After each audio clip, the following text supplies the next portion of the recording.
자, 이렇게 또 한 번 전쟁에 필요했던 영국에게 마침 그 빌미를 제공한 사건이 일어납니다.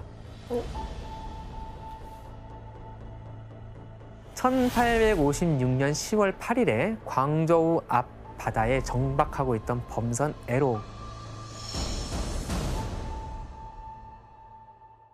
이 범선에 청나라 관원이 올라가서 청나라 선원 12명을 해적 혐의로 연행하는 일이 일어났죠. 근데 문제는 에로우가 영국 국기가 개양되어 있었다고 합니다. 하지만 납포 당시엔 영국 선적 등록이 말소된 상태였어요. 그리고 청나라 해군이 영국 국기를 끌어내렸다는 보고까지 있는데 사실 이거는 확인되지는 않았습니다. 그냥 트집일 수도 있겠네요. 트집일 수도 있죠.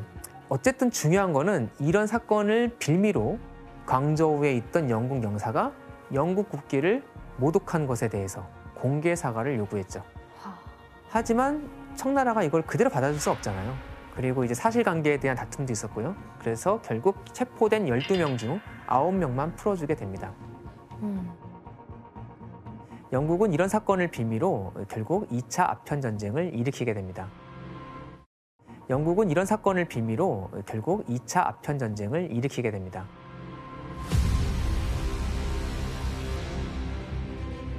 이번 전쟁엔 1차 아편 전쟁과 다른 점이 한 가지가 있었습니다. 규현 씨 혹시 뭔지, 오늘 컨디션 좋으신데 혹시 뭔지 아실 수 있을까요? 다른 점이요? 네.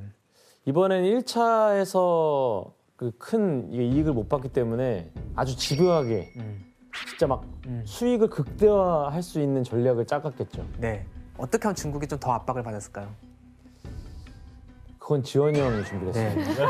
그럴 것 같습니다. 언제 준비를 했죠? 그러니까 혼자 가는 것보다 친구를 데려가면 더 압박을 받겠죠?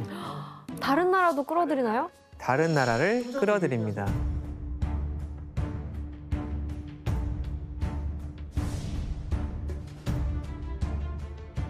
프랑스가 이때는 영국과 연합해서 중국을 공격하죠. 프랑스 역시 아시아의 침략의 발판을 마련하고 싶어 했거든요. 그리고 또 프랑스가 끼어드니까 미국과 러시아도 지원을 한다면서 지원국 자격으로 이 전쟁에 끼어들고 간섭을 하게 됩니다. 야, 진짜 확실히 판이 커졌네요. 자, 그럼 2차 아편 전쟁이 어떻게 진행되었을까? 지도를 보면서 한번 얘기를 해보겠습니다. 6천여 명의 영국과 프랑스 연합군은 일단 광저우를 점령하고 청나라에게 교섭에 응할 것을 요구했지만 처음에는 청나라가 응하지 않았습니다.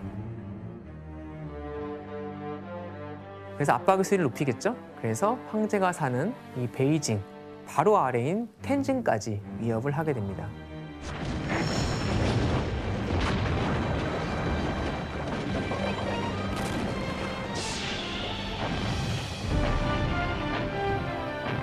그리고 청나라도 이 텐진 위협받는 건 상당히 심각한 문제잖아요. 그래서 결국 굴복을 하게 됩니다. 그래서 1858년 6월에 텐진에서 텐진 조약이 맺어집니다. 텐진 조약의 주요 내용이 난징 조약 때 개항한 5개 항구 외에 10개의 항구를 추가로 개방할 것, 그리고 외국인이 청나라 내륙 지역을 여행할 수 있는 그런 권리를 인정할 것, 그리고 영국에 막대한 배상금을 지불할 것을 포함하고 있었습니다. 대등한 외교 관계를 설정하고 더 넓은 자유시장을 확보하는 등 난징 조약 때 영국 입장에서 불만족스러웠던 부분을 해결하려는 의도가 반영돼 있었던 것이죠. 이 조약 이후 영국군은 일단 철수했다가 이제 양국으로부터 비준을 받아야 되지 않습니까? 그래서 1년 후에 다시 베이징으로 갑니다.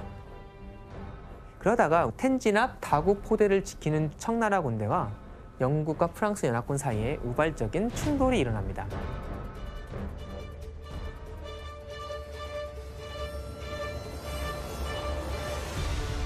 청나라는 텐진 조약 비준을 위해 찾아온 영국 프랑스 연합군에게 외교사절만 병력을 거느리지 말고 군사 유세인 다구를 우회하여 베이징으로 갈 것을 요구하는데 연합군은 이를 거절합니다.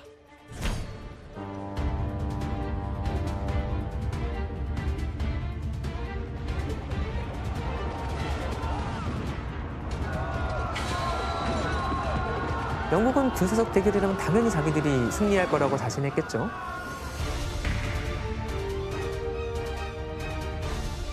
그런데 의외로 수백 명의 사상자를 내고 패배하게 됩니다.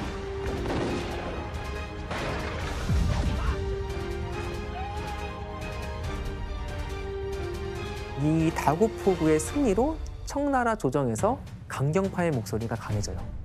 그래서 이 텐진 조약을 청나라가 일방적으로 파기하죠. 그 다음의 상황이 어떻게 진행됐을까요? 이거 뭐 더 큰일 날 것 같은데. 영국이 화가 났겠죠. 그렇죠. 이대로 물러설 나라가 아니죠. 그동안 한 걸 보면. 다구포대에서의 패배를 서력하고 이제는 수도 베이징을 함락시키기 위해 이전과는 비교도 안 될 정도의 전력으로 쳐들어가게 되죠.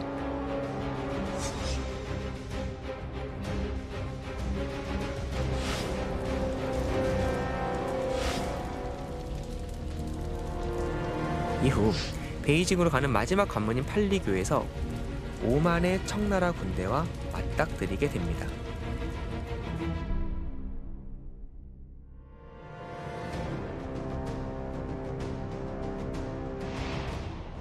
결과는 청나라의 대패였습니다.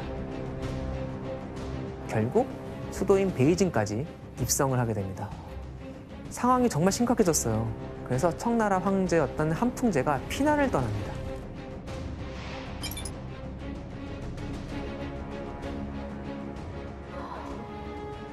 황제가 없는 베이징에 도착한 연합군은 황제의 여러 궁전인 원명원까지 파괴하는 상황까지 치닫게 되었죠.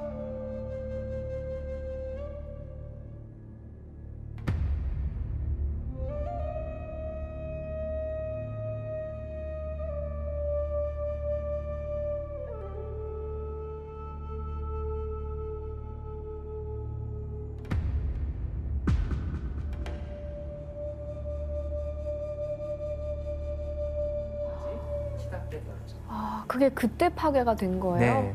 원래는 자금성을 파괴할 것 했었는데 이야. 이거는 너무 문제가 심각해질 것 같아서 원명원을 파괴하는 것으로 끝냈다고 합니다.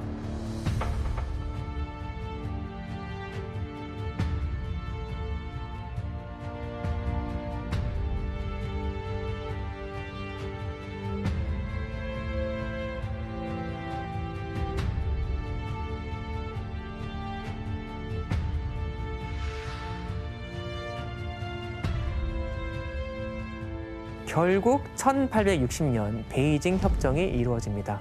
그 내용을 보면 이전의 텐진 조약 내용을 비준하고 주룽반도, 홍콩성 앞에 주룽반도를 추가로 영국에 할양한다는 것이었습니다. 자, 그렇다면 이 두 차례의 아편 전쟁은 영국과 청나라 두 제국에 무엇을 남겼을까요?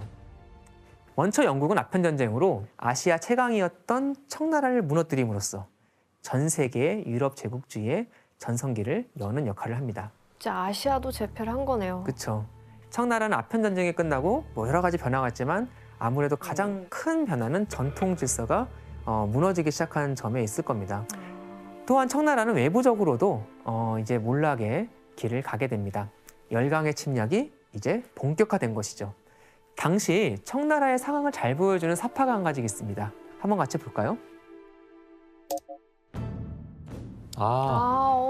이거 사실 봤던 그쵸. 것 같아요. 이 유명한 그림은 사진. 정말 많이 봤죠. 교과서에도 있었던 것 같아요. 맞아요. 그렇죠? 네. 이 청나라라는 이 파이를 영국 빅토리아 여왕, 그리고 독일의 카이저, 그리고 러시아의 짜르, 그리고 프랑스, 일본까지 둘러싼 채 나눠 먹으려는 모습이 풍자되어 있죠. 1901년에는 11개의 열강이 청나라를 압박해 또 다른 불평등 조약인 신축 조약을 체결하게 되는데요. 이 조약으로 청나라는 사실상 열강들의 반식민지 상태로 이렇게 전락하고 맙니다.